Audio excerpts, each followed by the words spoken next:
Hey guys, Alex with Bay Cities Construction here. Hey, today we have an amazing episode. I'm here with my designer, Wendy Hurst. We're going to be talking about bathroom models. We're going to talk about a particular bathroom that we did. So it's a little case study. And then we're going to talk about 3 tips how you can avoid 3 pitfalls in designing your next bathroom model project. Stay tuned.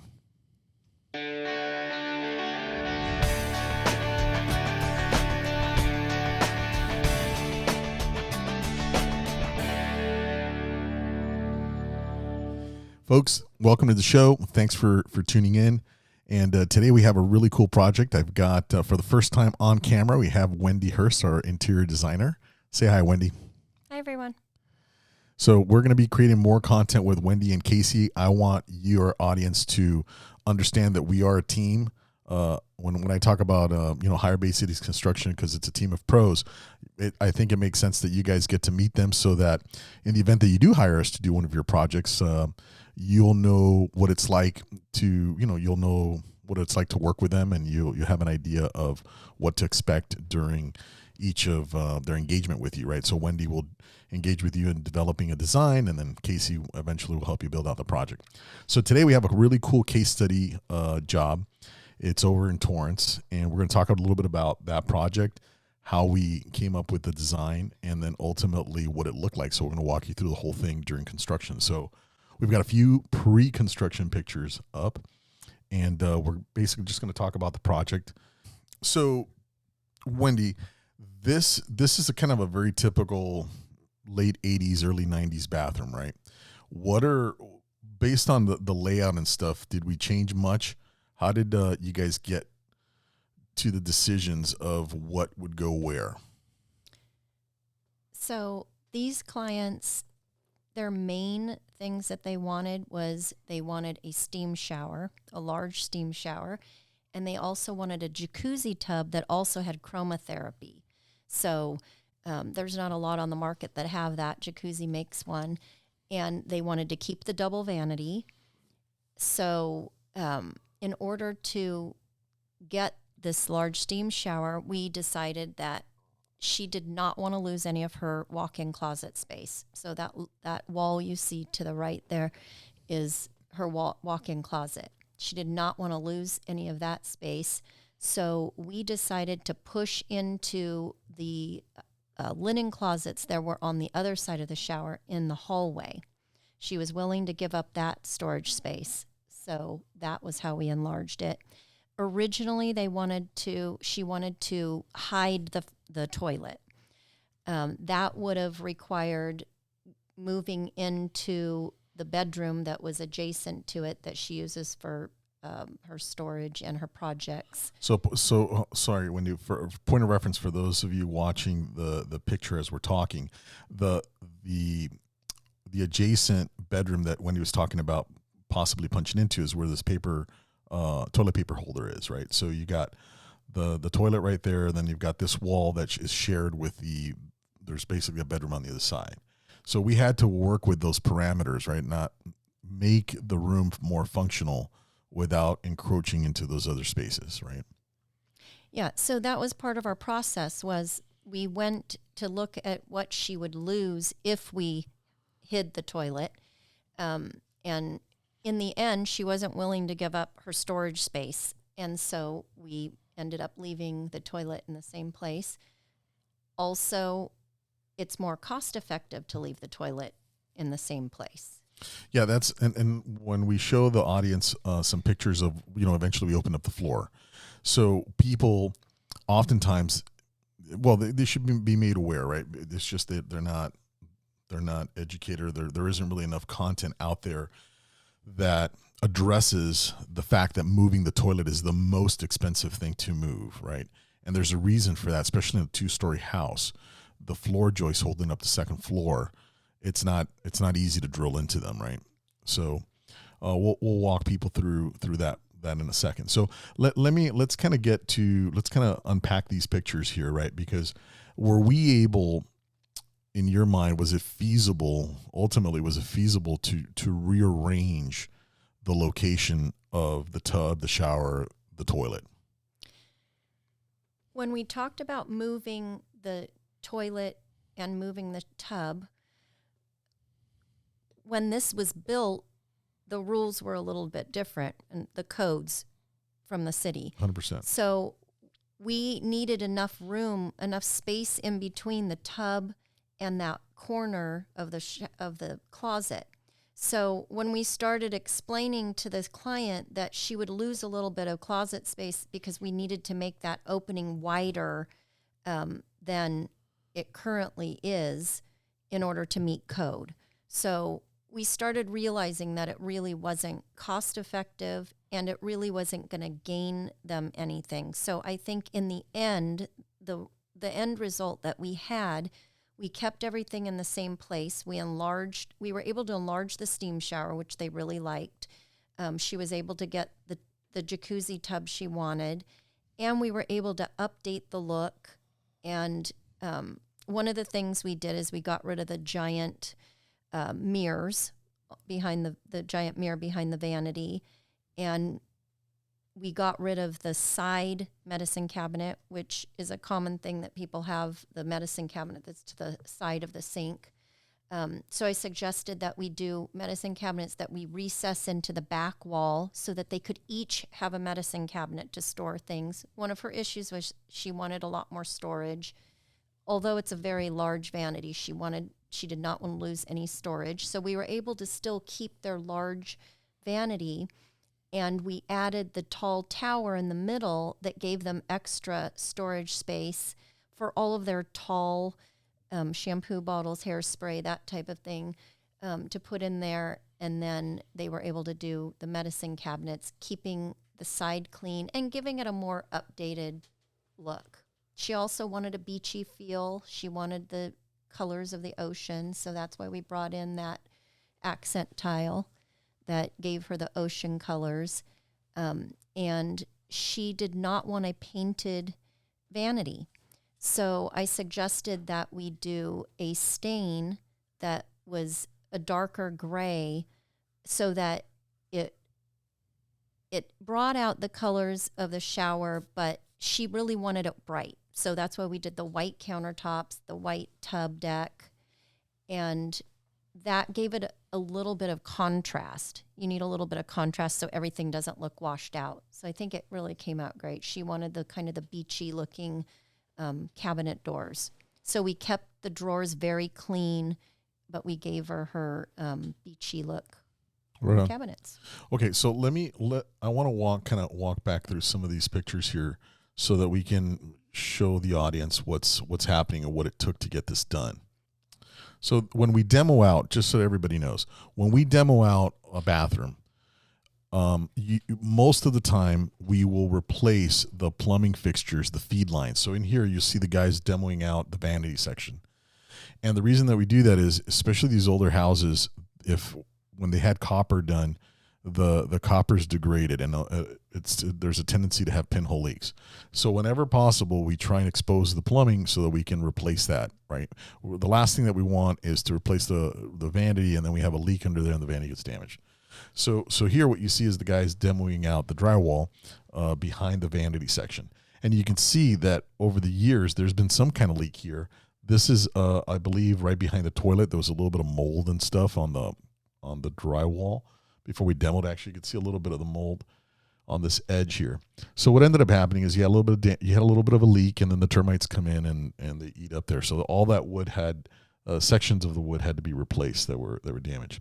So this is actually a perfect picture to kind of recap moving toilets. This is a good picture to the point of how difficult it is to move a toilet, the toilet drain lines in particular. So here we have the floor. This is a 2-story house. We're on the second floor. This is the floor joist of the bathroom. This is the floor joist of the bathroom, and you could see here. This is the ring for the toilet. This is the pipe that's coming in off the existing shower, and then this is the area where the tub is. Moving up a 6-inch pipe or cutting holes in floor joists for a 6-inch pipe is not doable, especially if it's only a 12 or 14-inch tall floor joist. So that is the reason that moving the toilet is the most expensive and the hardest. Now, this becomes a little easier in a house that's a single story, or if we're remodeling on the first floor and it's a raised foundation. But it's always moving the toilet is the most expensive part of the whole thing of moving any of the of altering the floor plan. Moving the toilet's always the most expensive and the most difficult. So, and it's funny, a lot of times when you've experienced this, people want to move the toilet. They don't realize what a big deal it is, right? Correct. So for those of you, look, if we have to move the toilet, we'll move it, right? There's cases where we make the bathrooms bigger and we reconfigure the whole thing. So we'll cut the slab, we'll trench and all that stuff. But those cases are when you have to do it in order to get the floor plan to work, right? Like a lot of times we'll absorb a closet of an adjoining room and to make the bathroom bigger. We're not adding to the house. We're just merging things together. So in order for it to work, we have to move the toilet. So, so be it. Or in some cases, we actually convert like a closet, what used to be like a little small walk-in closet at the entrance of the house, into a half bathroom. So, we have to do that. So here is just a close-up of the toilet and all the framing. You see, it's real tight. It's not an easy thing to do to move it. So just keep that in mind as you're considering, as a homeowner, you're considering your bathroom remodel. So here, this is the shower, the existing shower location, and this picture shows us pushing the back wall towards the hallway there. So there's a hallway behind us, right?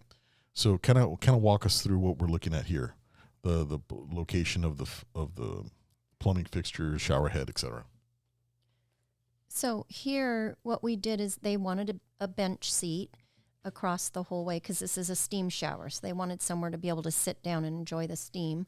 So we had the water heater was in the closet behind it. And so what we did was we got rid of the water heater and changed it to a tankless that takes up a lot less room. So we were able to shorten the space of that closet.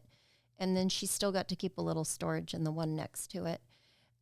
So when there is a glass door here, you'll see when you open it there on the right side, we have the shower, the shower valves to turn off and on the water so that you don't have to climb all the way in to turn on the water and get wet. So you open it up, you've got your doors. We're going to have also the steam shower eventually will be in there where you can adjust the. Yeah, we have some pictures of that. There. So this is the bench. So there's a niche. We did a little niche in the center. We've got the bench covered up. There's the shower and the transfer valve. So you've got a little wand there. You've got your on and off, and then you've got your shower head on the opposite side. So what Wendy was talking about, you can open the door, turn the water on, let it get hot. And actually, it's pretty close to the water heater, so it's hot pretty fast. Yes, and then so when we're doing a shower this large, I always recommend that you do a hand shower wand that you put on the opposite side so that you can have water on both sides. And the important thing to know here in California is that we cannot have those two shower heads running at the same time. So because of the water conservation, only one shower head can work at this. Everybody asks me, can we have two shower heads? And I say, yes, you can have two shower heads. They just can't work at the same time. So you have to have a diverter that turns one on when the other one's off. Right. So that whole unit, the diversion unit and the on and off, is all incorporated into this setup. And this is basically capped off right now so that you don't get any of the tile, mortar, and all that stuff while we're building it out. But it's kind of like your placeholder for the handheld, and then you got the shower head over here, and then this other one down at the bottom of the screen, that's the outlet for the steam unit. All right, so let's kind of move through some of these pictures. Another angle here of the setup. So you've got your pressure balance. You've got the diverters all set up in there. And then this goes out. This is your outlet for your steam. Now you'll notice that we have PEX on here. And it's connected to some copper. But we try and run PEX as much as possible. Now it helps cut down the labor costs. And copper is extremely expensive. Now, the PEX, the unit itself, the hosing and stuff, it's definitely a little cheaper, but the fittings are more expensive. So like a PEX conversion fitting is way more expensive than a copper elbow. Overall, it's a lot easier for installation, and it helps keep the cost down for labor costs. So it's definitely a good unit. Now here, this is the backside of the shower, what we're looking at here, and this is the steam unit. And then to the left, it's a split screen.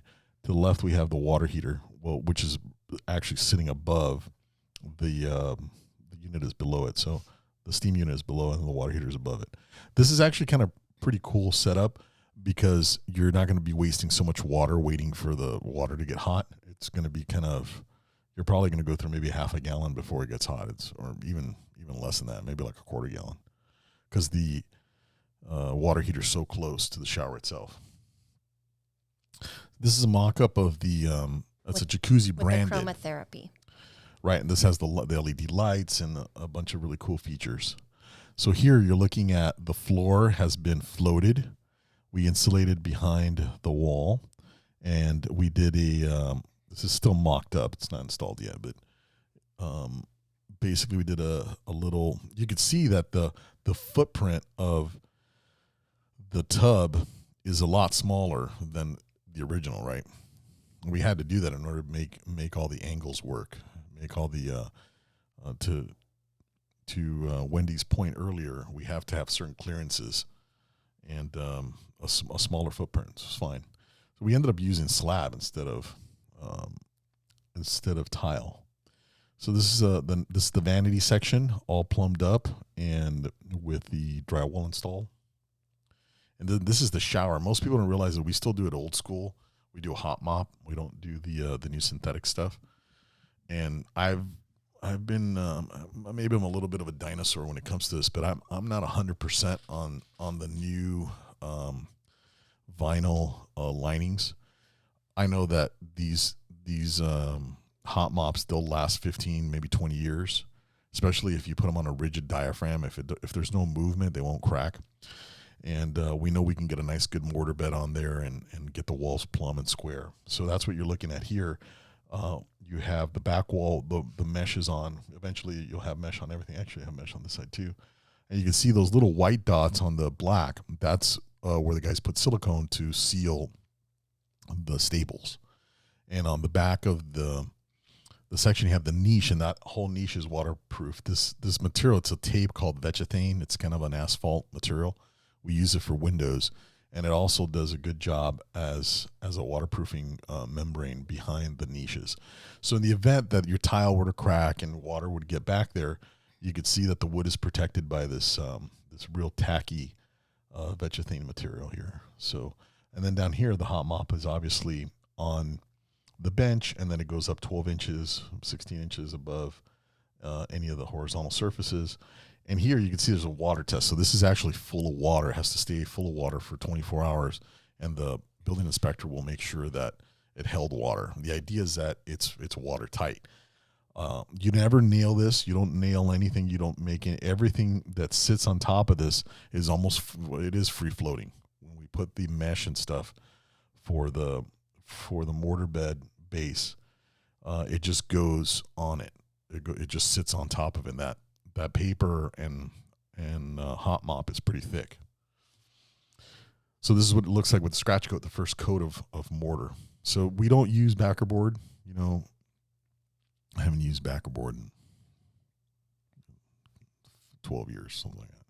All the masons that we hire we do it this way. And this is how it lasts. It'll last a long time. There's some bathrooms that we've demoed that were done in the 50s.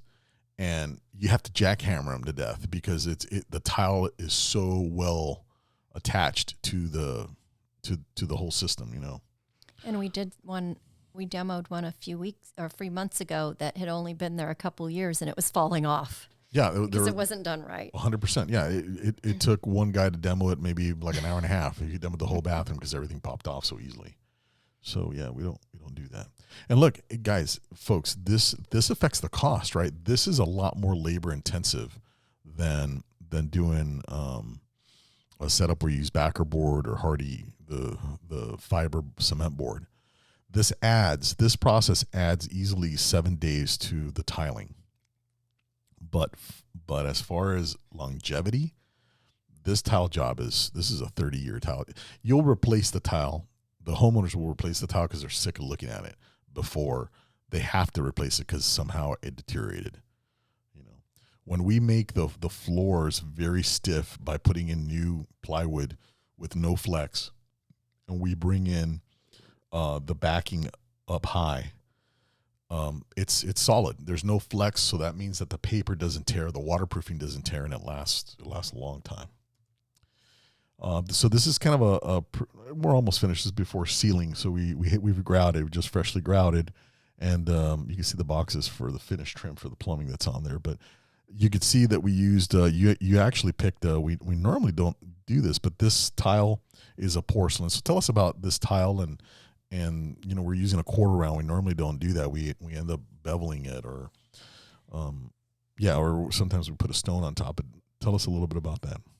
So this particular client, and it happens quite often, when we're doing these large format tiles, a lot of them, they don't have trim pieces to them, because originally these started out as floor tiles, and then people didn't want a lot of grout in their showers, so they started using them on the shower walls. So that wasn't their original intent, but that's where it's gone in the past, 5, 6, 7 years. This client did not want the metal Schluter trim. So this particular tile does have this little pencil bull nose that they do to coordinate with it.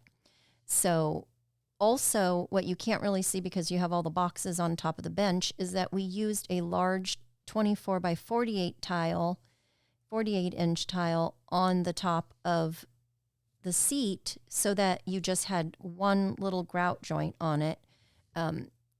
So this company happens to, this is Arizona Tile that they carry also glossy tile, or you can get matte. So the floor tiles are a 2x2 on mesh, and those are matte so that they're not slippery. In a shower, I really try to keep people from doing anything that's shiny or slippery or glossy on the floor. And we do a small format, usually 2, 3, 4 inches max on the shower pan, because it has to slope a little bit so that it drains well out of the drain there.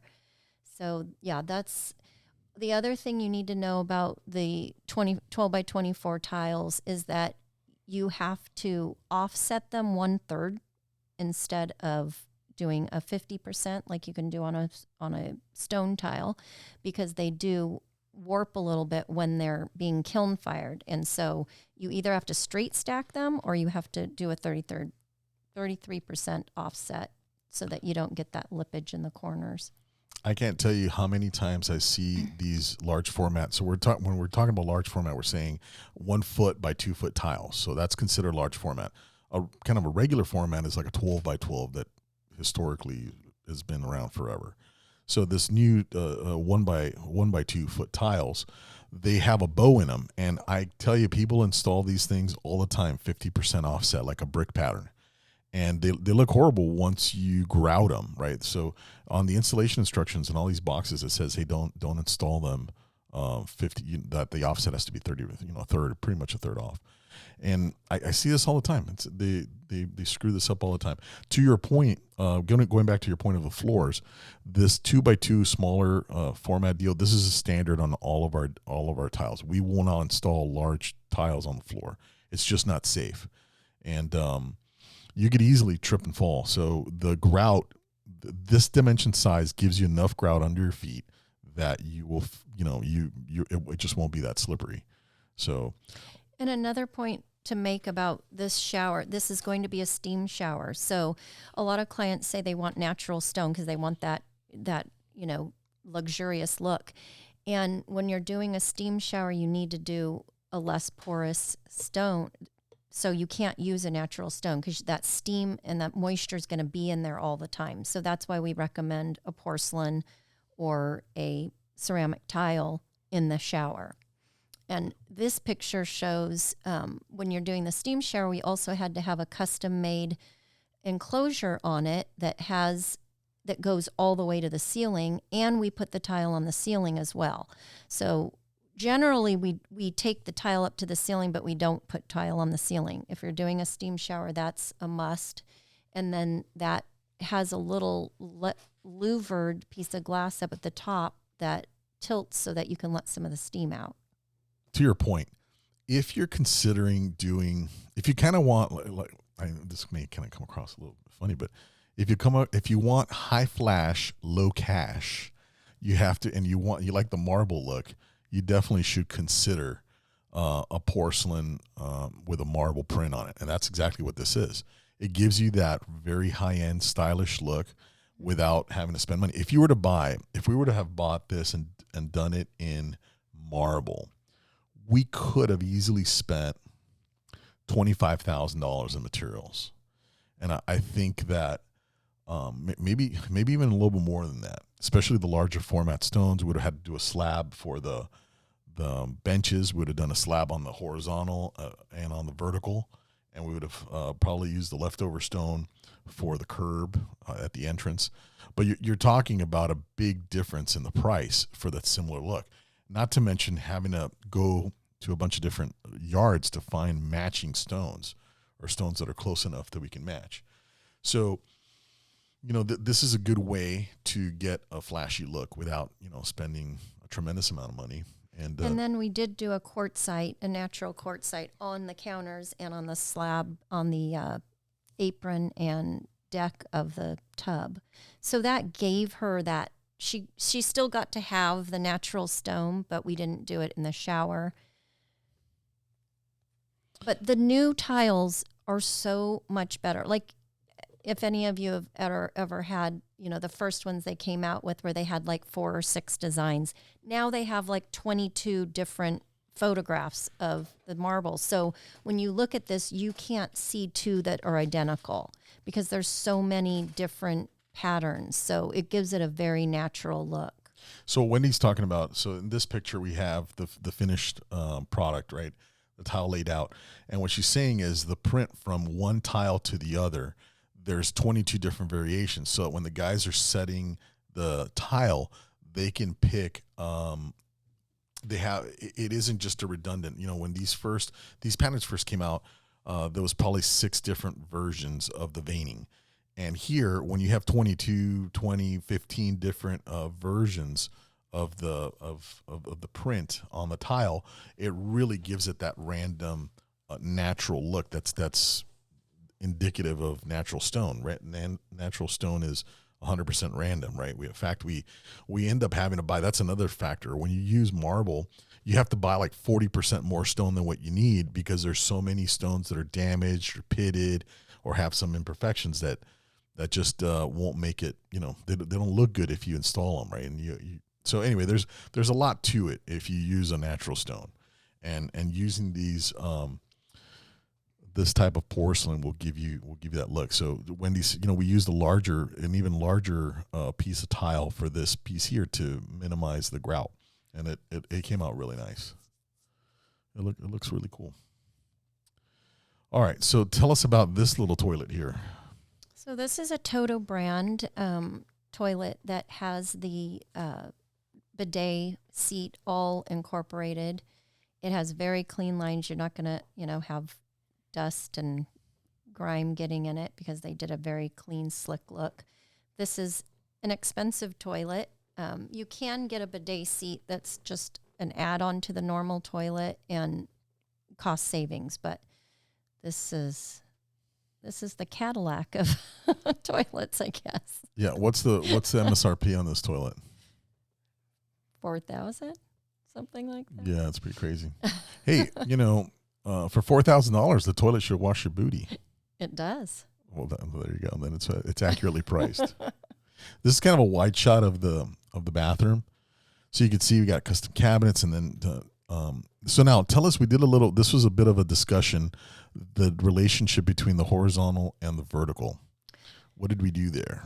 Because it actually really took a lot of thought. It doesn't look like it, but there's a lot of thought that went into that. How that stone's laid out. Yes. So when you do a jacuzzi tub, of course, there's motors and parts inside there that if anything ever goes wrong, you have to access it. So what we ended up doing, our solution was to do the tub deck, and then it has a mitered edge on it. And then we have these panels that go on the side and the back side that are large pieces of stone, and we've attached them to something, and then they have these large magnets behind there that are holding it up. So if you ever did have to remove it to change anything, then you can. And here's the thing, they probably never will have to, but if we had done it solid, then they probably, it's one of those, Yeah. they probably would have had to. So what we do is we do it like that to begin with, so that if there ever is a problem, you can access it. That's another code requirement as well. And there's no weird panels, no funky looking stuff. I mean, it looks just like a beautiful slab. Now, this is the other thing I told the masons to do. We have a very slight overlap of the deck to that. And the reason being that it's very difficult to get a grout line because we had to make the grout lines in a way that you have to remove it. It would have looked funny. So the grout line is really hidden by the shadow. So in this picture, the grout line looks very big, but it's not. It's actually really tight. What you're looking at is the shadow from the overhang of the deck onto the horizontal. And that solved a few different problems for us. It also gives it a nice finished look, because you do have a slight overhang over your cabinets. And they both are the same material. But if we didn't have to access this, yes, we would have brought the horizontal up and cut a 45 at this top corner. That's hands down how we would normally install it. But there's no way to leave that section removable and get a tight seam there and for it to look right. It would have just looked really not good. Right. If we just have a soaking tub that doesn't have any jets, then we can do a compound miter edge and have one little edge across the top. But yeah, this, I think it came out really nice and did what we needed it to do. Yeah. I really like the way that the mosaic carries over. It really brings the room together.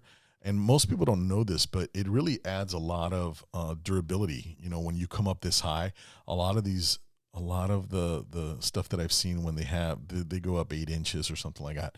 If you're going to use this often, and you've got your little hand spray and stuff, the water actually bounces off your back when you're sitting in there and you use the hand spray to rinse your hair or whatever. It bounces off you, so you want to have enough height on your backsplash in the tub area, and it ties in really good to a natural height over the sink. Yeah, I do that on purpose, because if you were to just do the backsplash on the countertop and then you go, it looks very choppy. So I wanted it to have a very continuous feel. And like you said, it also goes all the way down to the floor between the vanity and the tub. So if there is any spillage, this client wanted, to have a handheld at the tub as well. She's going to be washing the grandbabies. She, has that to be able to, it also makes it much easier to clean it. So yeah, it gives it a very continuous, nice look to it. 100%. Yeah, it looks really cool. We did have to use the metal trim, as you can see on the top there, the Schluter. Oh, yeah. And what I usually do is match that to your fixtures. So since we did a brushed nickel, we did a brushed nickel trim on it. And you have to have something to finish it off so that you can't see the grout and the backing on it. So a lot of people are like, I don't want that metal trim. But if we do a very, very slim one, then it just kind of helps finish it off, and I think it came out great. It looks very clean. Yeah, it's a good way to terminate the tile, right? And because she ended up picking these medicine cabinets that have some metal finish to it, it really brings it together. The lighting that you guys picked out has a nice little pronounced metal trim, right? So it's good. You got a little bit of an edge, a little bit of a metal edge to terminate into. She wanted sparkle, and as you know, you can't put a chandelier over a bathtub, so we did a flush-mounted ceiling light that also had her sparkle and her little glass jewels on it. So I think it that's came cool. out very elegant.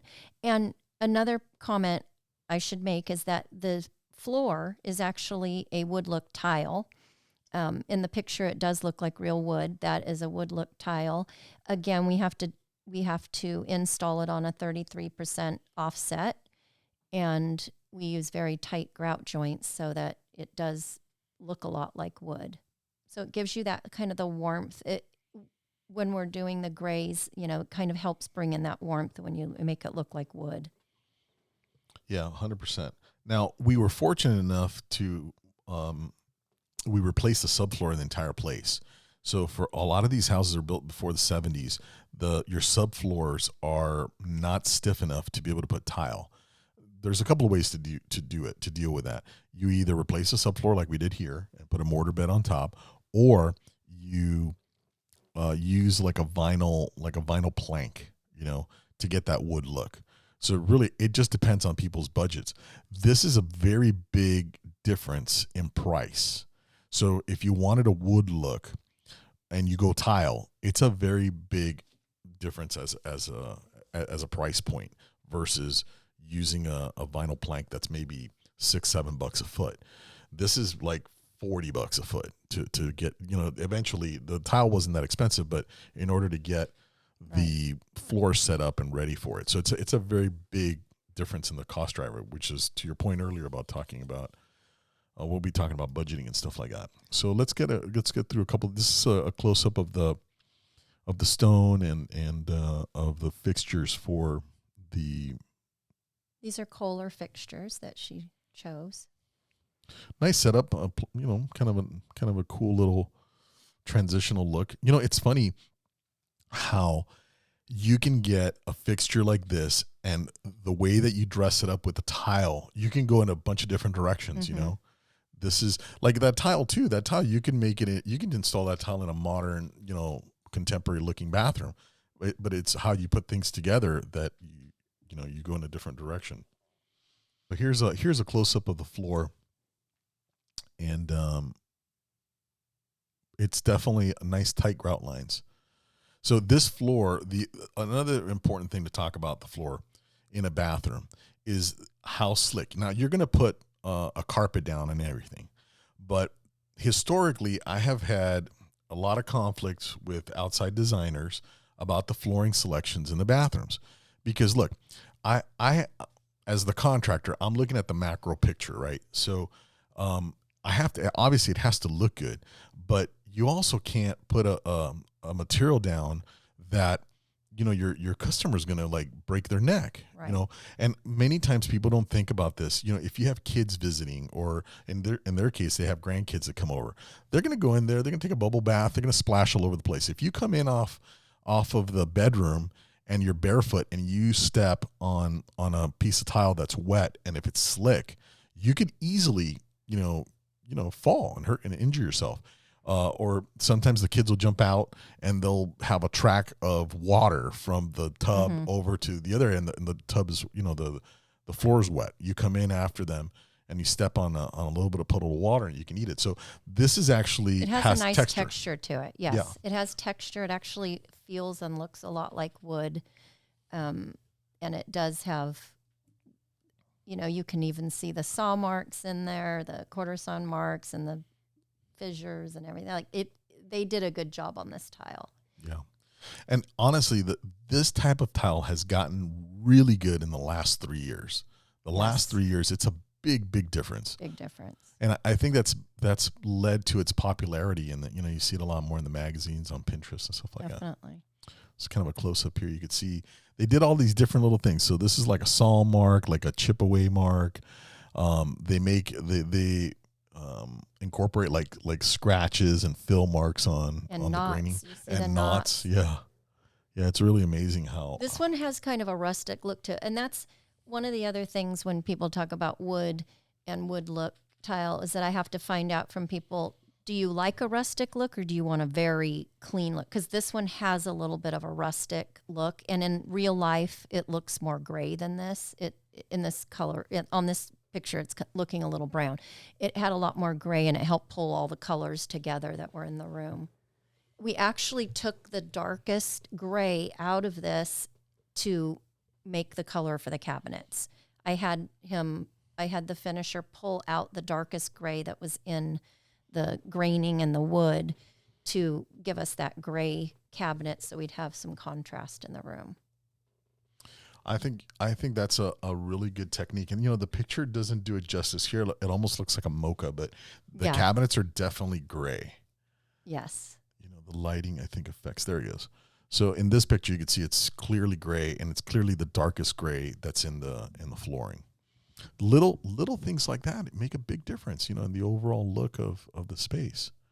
So, well, Wendy, it was great talking about this particular project. It's definitely something to be proud of, and something looks really nice, and the customers are very happy about it.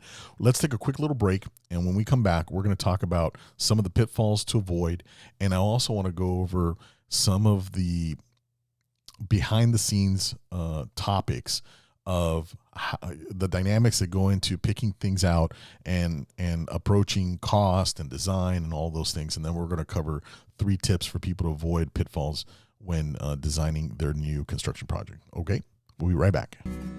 Over the years, I've built and remodeled lots of homes, so I know the value of working with experts, like the product experts at Ferguson. When you're ready to make your dreams a reality, find inspiration with bath and kitchen pictures you love. Choose the right contractor or designer for your project, and then schedule some time to meet with a Ferguson product expert. They'll help you find the perfect products from top brands. So schedule a consultation and visit a Ferguson near you. Welcome back. Alex, Bay Cities Construction here. So I got Wendy Hurst, our designer. We're going to be talking about some of the behind the scenes topics about really what the process looks like for designing a space. What are some of we're going to cover 3 of the pitfalls to avoid at the end. So I just want to have, in a kind of very informal way, just have a conversation about things that people should know that'll make their design phase process easier, and also help minimize the amount of conflict with their significant other as they're trying to figure out what the space is going to look like. So this particular episode, we're really talking about bathroom models. So let's kind of stay in that same theme.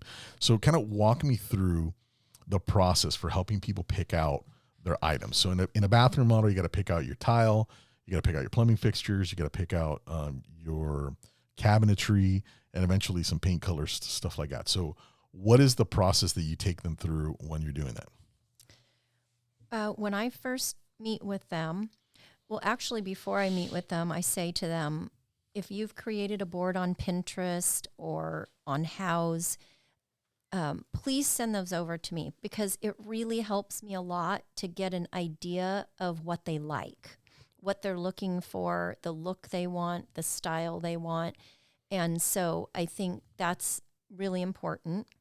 I also like to have everybody who's going to be involved in the decisions at that first meeting.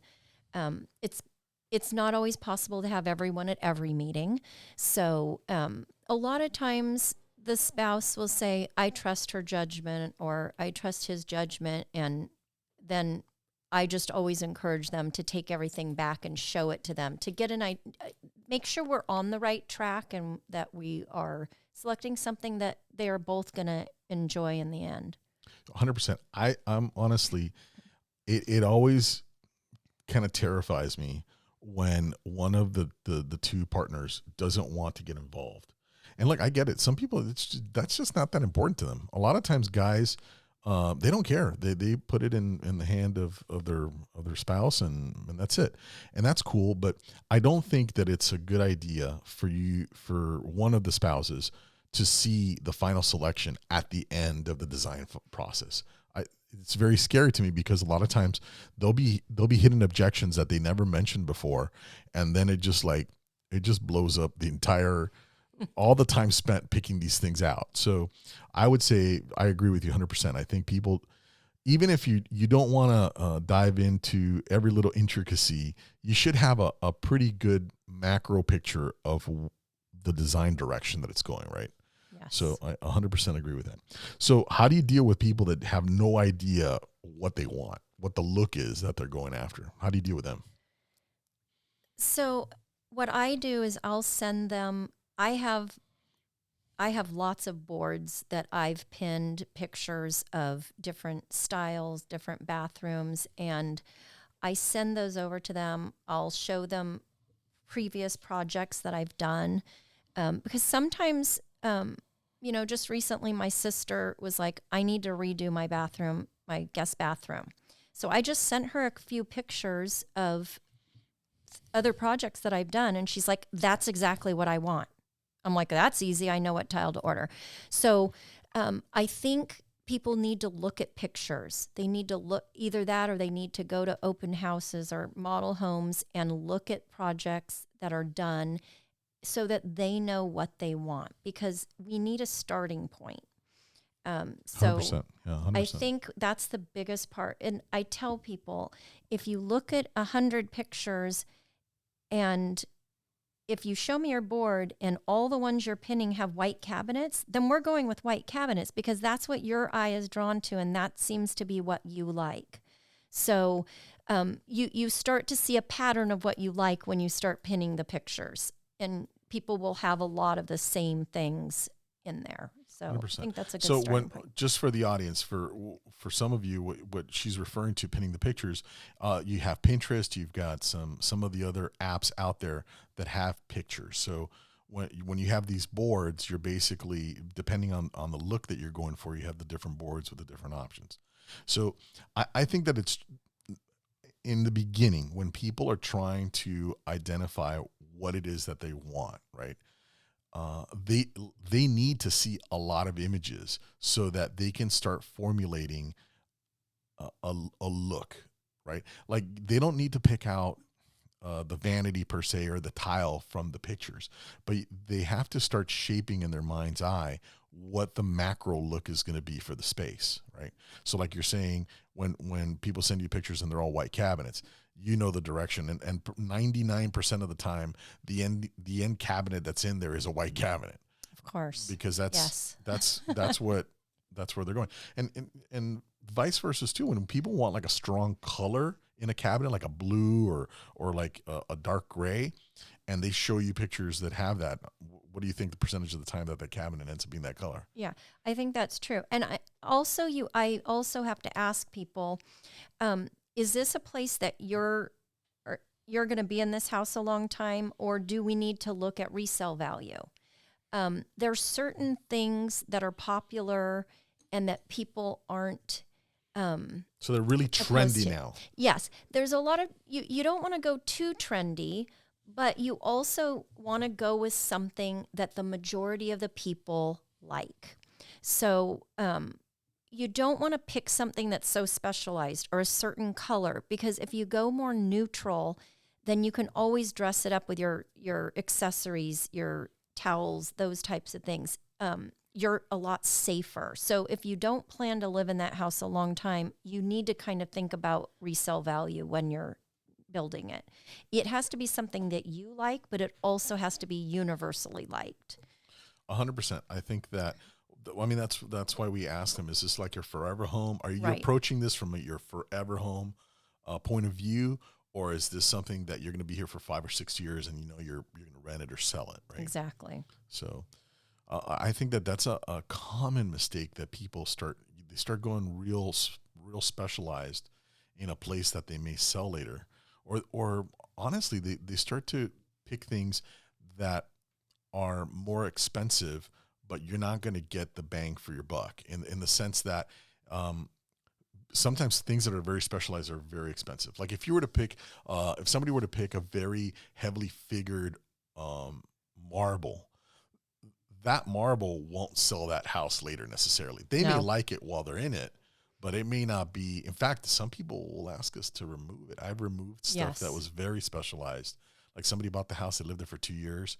And I'm like, man, I'm calling you. I want to remodel. I bought this house, love the house, hate that stone. So 100% to your point, that is a very common, well, I don't know that it's like 80% of the jobs, but it's definitely a significant amount of the time. There's something that's very specialized that the next person doesn't like it. Yeah, I've had a client once that we were doing the kitchen and they wanted this marble that was black and gray and white. It was very strong. And I said to them, you know, you may tire of this in a couple years. And they said to me, it's fine, then we'll redo it. If you have an unlimited budget and that's something that doesn't bother you, that's a whole different thing. But if you want something that is going to be timeless and that universally liked and that you're not going to tire of it, then go with something, you know, maybe go with something a little more muted, go with, you know, something that's neutral. And a classic look, right? Like, Yes. like the reason people say, like when you think about classic cars, the reason that they're still liked is because there was something special about that design back then, right? That still resonates today.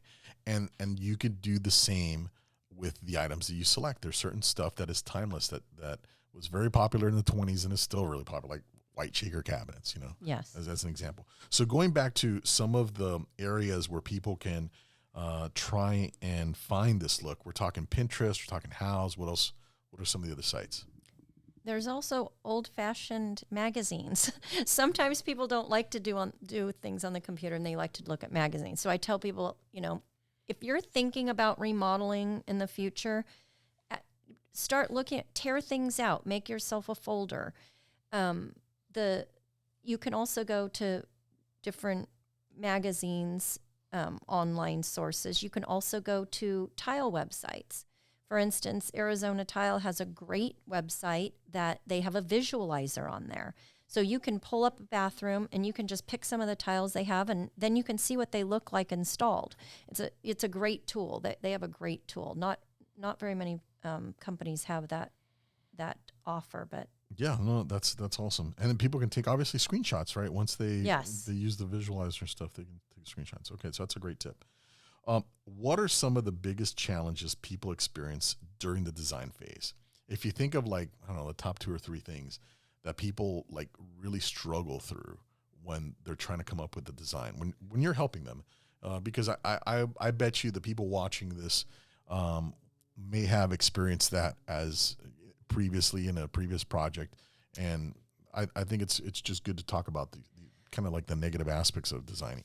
one of the things I've heard from our recent clients is that when they've done remodels in the past, they had to make all the decisions themselves. They didn't have a designer to help them. That is one of the things I hear the most about. That's the great thing about, you know, Bay Cities and the way that Alex has his setup, is that you have someone to help walk you through the process.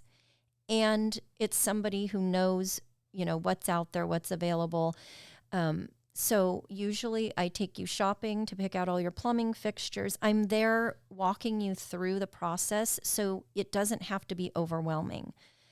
Some people like to have a lot of choices, and then there's other people that tell me that's too overwhelming from them. Just bring me 3 choices, and they will pick from that. And if you've given me pictures and if we've talked and I really have a good idea of the look you're looking for, then I can find you something very easily, you know, based on that research that you've done and that I've done.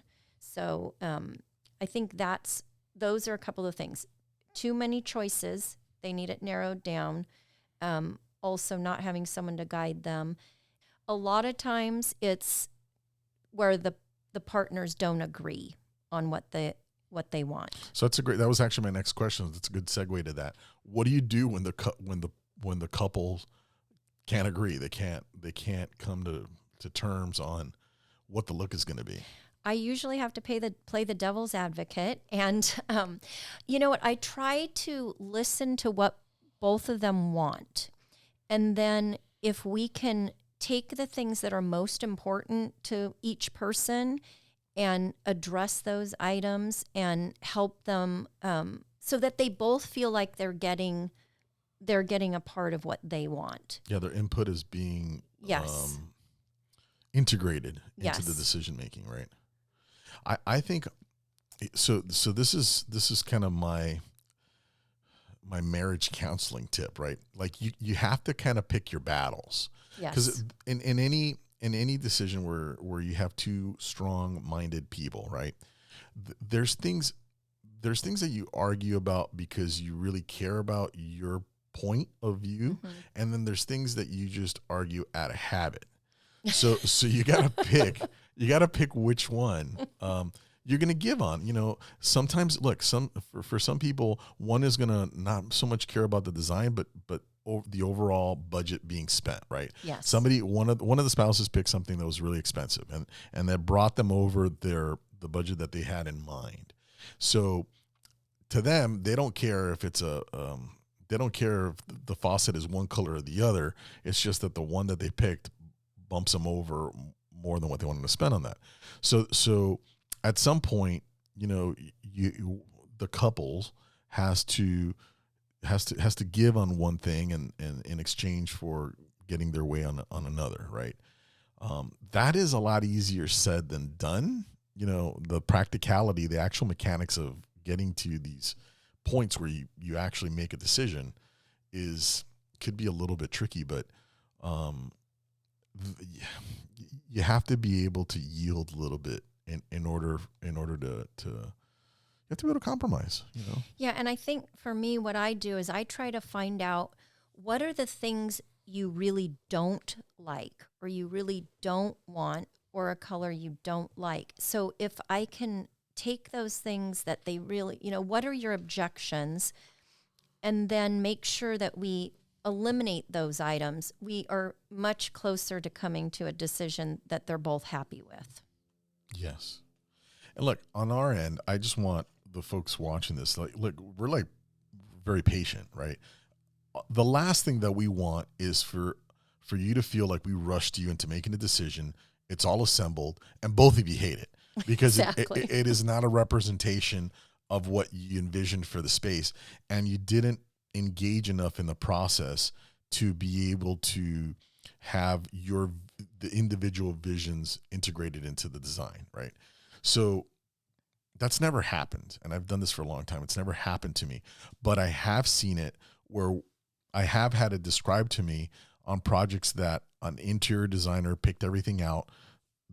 They had it built. They just moved in, and look, it was pretty. It was not like these jobs that we've demoed out. It wasn't that it wasn't pretty. It just was not. The couple didn't spend enough time with the designer. They basically put it in their hands, and they got something that looked really nice, but didn't really reflect the way that they were going to use it. Like in many cases, the tile was inappropriate. It was too smooth, too slick, and kind of scary to walk on. A bunch of different things. And again, it just goes to the point that both the decision makers need to be involved in the decision making. And look, man, to a certain extent, if this isn't your cup of tea, it could be almost a little bit torturous. It isn't for those of you that love shopping and love going to stores and love buying expensive stuff. You're going to have a blast. You're going to love the whole thing. But if you're just one of those people that is an Amazon buyer and a DoorDash for dinner, you don't like going to stores and all that, it could be a little bit of a drag for you. But it is important. It's super important that you get your part, your kind of deal breakers handled like that. Your deal breakers need to be incorporated into the design so that at the end you're like, well, I would have done this, I would have done that different, but I got the stuff that I wanted. The small, however small that may be in the scheme of the whole project, you felt like the things that were absolutely necessary, functionality wise or cost wise or whatever it was, is reflected in the final product, right? So I think that dynamic, look, the whole dynamic of getting people to agree when they're disagreeable is not an easy thing. And I think a lot of times one person is more concerned about the aesthetic or the look or the color, and the other person is more worried about the functionality or the cost. So that is, if it's cost, we can deal with that. We can always find things to make it work for both people. And for me, this process is fun, but like you said, I know that it isn't, I can usually tell right away if it's not the fun thing for somebody. So, I also get the thing about there are designers out there that have a certain look and they'll only design one certain way. something about me is if you look at my portfolio, I have all different types because I really like to listen to what the client wants and help them find something that looks beautiful in the end and works well for them. And so I don't have one style. I like a lot of different things. So for me, this is fun because I like so many different things that I get to finish. And when I'm finished, I get to do all the different designs. So I think you have to be open and you have to listen to what your client wants, but guide them in a way that gives them something that they're happy with in the end. 100%. I a lot of times when I'm talking to folks and we're talking about design, it has to reflect them. They're going to be the ones living there. It isn't what I want. Our job, I view our job as we keep them out of harm's way. We get them, we help them establish the look and the totality of the functionality, but we're there really to keep them out of harm's way. Not putting in materials that are going to be a hazard to them, not putting in materials that are not durable, putting things in spots they shouldn't be that wrecks the functionality of that. So that's how I have always approached, since we started this company, how we approach developing what the project's going to look like. So let's talk a little bit about your inspiration for design. When particularly this project that we were just finished talking about here in Torrance, what shaped the things that you ended up offering the clients as an option, as a viable option for their finishes? In this case, the client wanted a beachy look. She wanted like a spa feeling bathroom. A lot of times that is what people are looking for, that spa feeling. So you want to feel like, and this client's husband said, and he wasn't that involved in the selections, but we checked with him and showed him everything, and he liked everything. And he said that he feels like he's away at a hotel when he goes into this bathroom. Like it feels special to him. It doesn't feel like, just some ordinary bathroom. So I needed to make sure that he felt comfortable here and that she got her sparkle and everything that she wanted. So my approach is always, let's make it aesthetically pleasing. Let's make it functional. Let's make it low maintenance as possible. And then everybody's happy. Because nobody's going to be happy if a year from now they say, oh, there's mold growing on my shower because we put a natural stone. So people will say to me, I want natural stone. They think they want natural stone until they find out all the tips all the things you have to do to keep it looking like that. And if you're using it every day, then natural stone is probably not the way to go. It's hard. It's hard to keep. I can't tell you how many, maybe 7-8 years ago, we were demoing out all of the travertine tile that was installed in the 80s. In the 80s, I don't know what happened with travertine tile, but it blew up. Everybody had travertine tile. And honestly, by the time we got to it, the travertine tile looked so gross.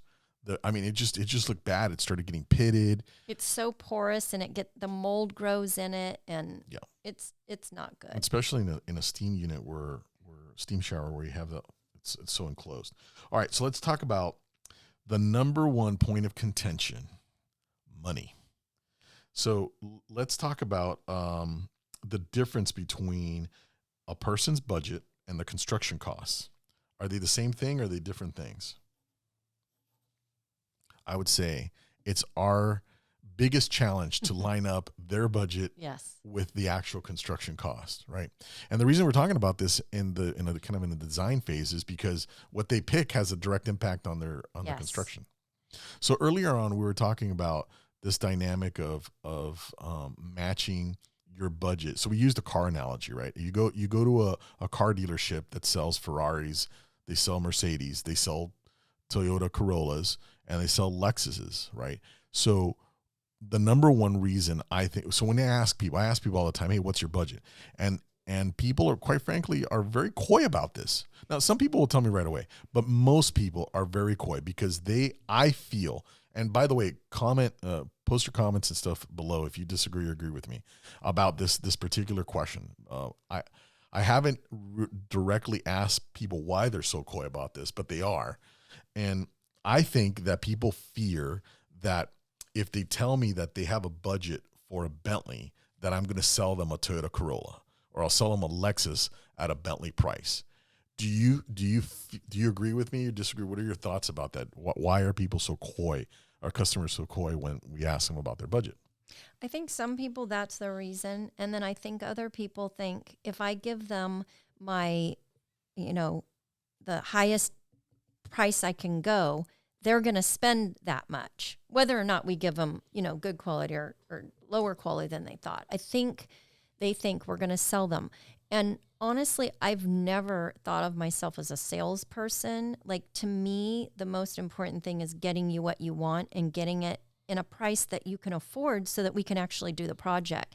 Because for you and me to give them a price that doesn't fit in their budget, we're doing everybody a disservice. It makes no sense. Because if we're not within the amount they can spend, we can't do the job.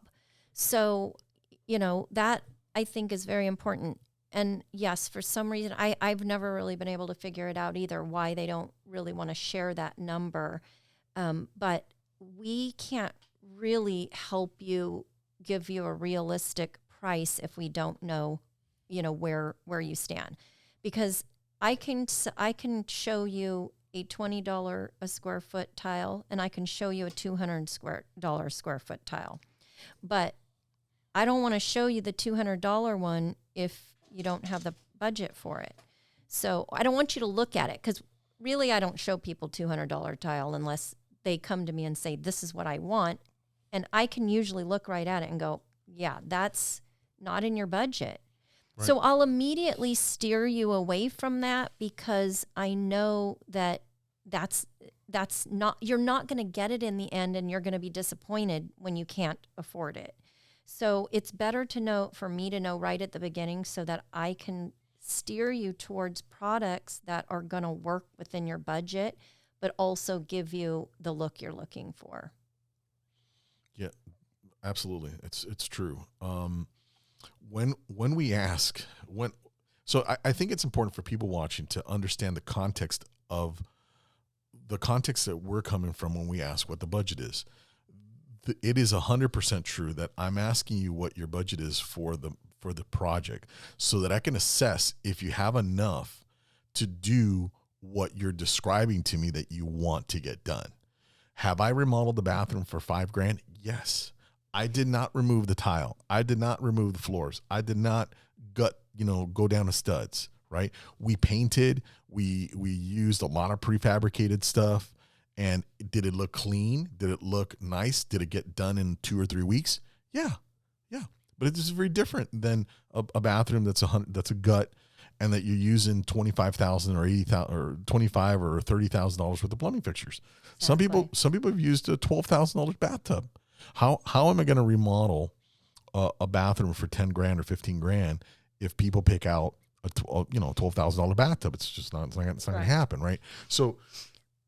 But the reverse is true too. If you want a $12,000 bathtub and I show up with a $500 Home Depot off-the-shelf tub, you're going to get pissed at me, because that's not what you want. It looks cheap. It looks like a $500 bathtub, which is perfectly acceptable to many people, but it's not what you want, right? So for us, when we talk about budget and when we talk about what's the direction of the design, what do you want the look to look like, we're trying to reconcile these two things: the construction costs with the things that you pick with the budget that you have allowed. It isn't that we're trying to sell you a $12,000 bathtub if all you're looking for is a $1,500 bathtub. Yeah, and we aren't really able to prejudge and know how much, we don't read minds. As much as I would like to, I don't read minds. So we also don't want to assume that you want a $10,000 bathroom if you want a $150,000 bathroom. So we really have to have a starting point. And we aren't always right on the dollar, but we can get a lot closer if we're educated on how much you want to spend. 100%. And look, ultimately, what we want them to do is get the look that they want. We have to first establish that you're on the right product, that you're on the right price point of a series of products, right? So that when we tally up all of all the individual line items, that we get to a number that you feel comfortable spending, whether it was more or less than what you initially thought. The first things first, the customer will always determine if it's worth it to them, right? If people have the means to do a $150,000 bathroom, they're the only arbiters of whether that makes sense or not to them, right? I'm just here to say, and we're here to help determine all of the tasks that need to get done to finish that job and walk them through the process of figuring out what the look's going to be. They're the ones that are 100% in charge of how much is spent ultimately, right? So these are some of the things that are major items of contention, and it was good that we covered it with the audience. So I want to talk to you about right now. We promised the audience that we would give them 3 tips to avoid pitfalls in bathroom design. And when we talked about this earlier, you had mentioned tip number 1 was research the look you want. So tell them a little bit about that. So that's the one we talked about at the beginning, was start some kind of file where you put pictures of things that you like, things that resonate with you, things that your eye is attracted to. And that way you already know what you want before meeting with a professional to help you select. Good. So get some kind of context for, on a macro level, what you'd like the vibe to look. Do you want it to be beachy? Do you want it to be modern? Do you want warm tones? Do you want cool tones? Things like that, right? So number 2, we're going to talk about money. I would say the second most important thing to consider when trying to avoid a bathroom kind of fiasco is have a budget in mind, and then be flexible with the budget, right? It may not be what you end up spending. It may not be, the final number, but I think you have to have some guidance for us to start the conversation, to start the approach of what we're going to pick. What will ultimately be the scope of work.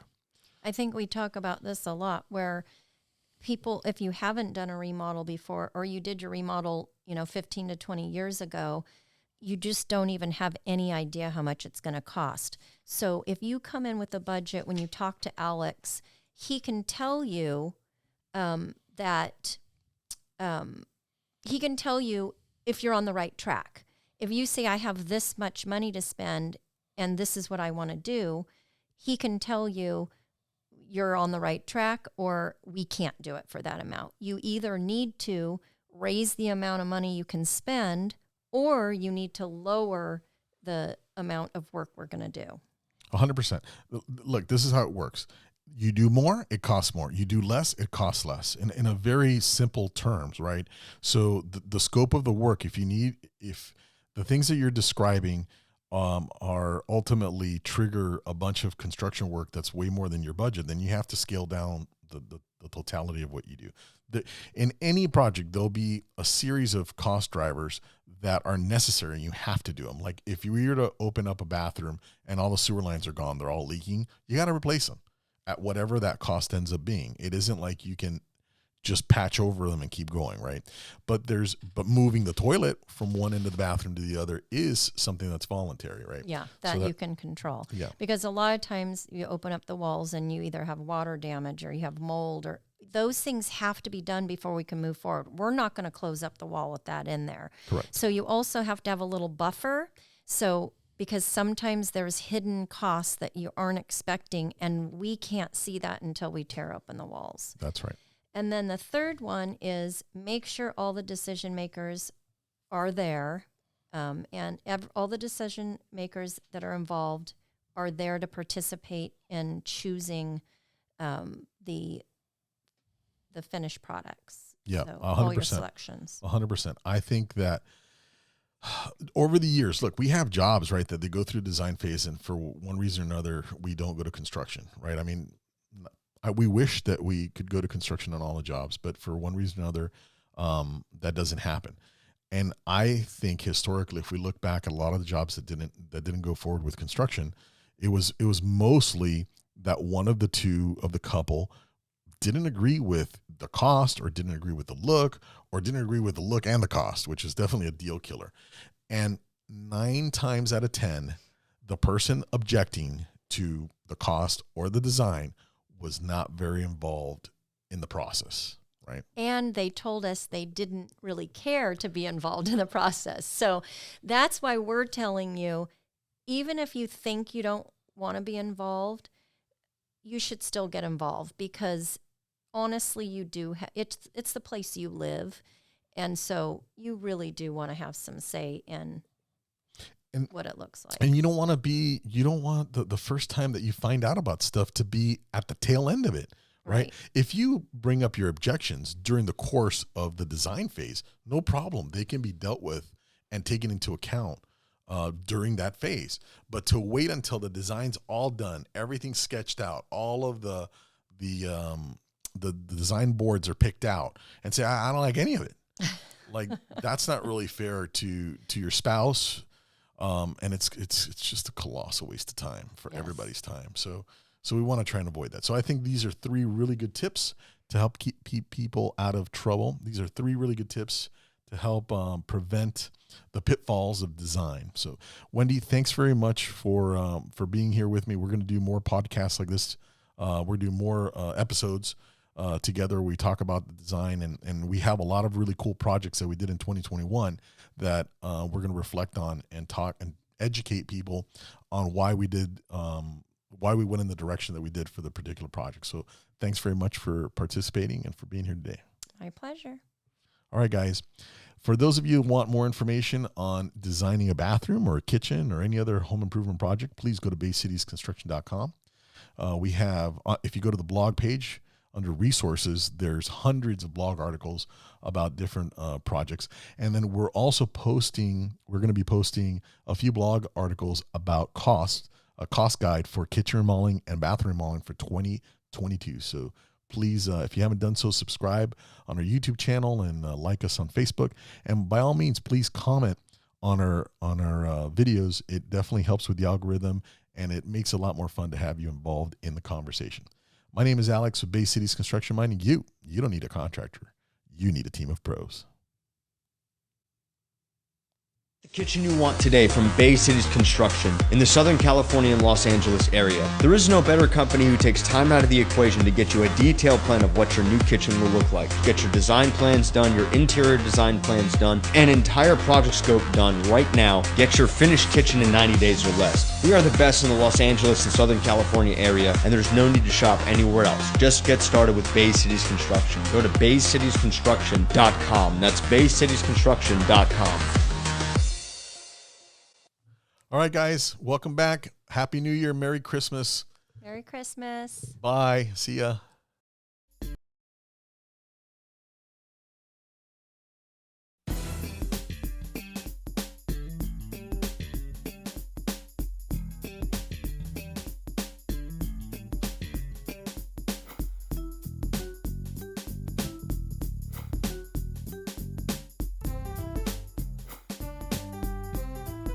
My name's Alex Rodriguez, reminding you don't need a contractor. You need a team of pros.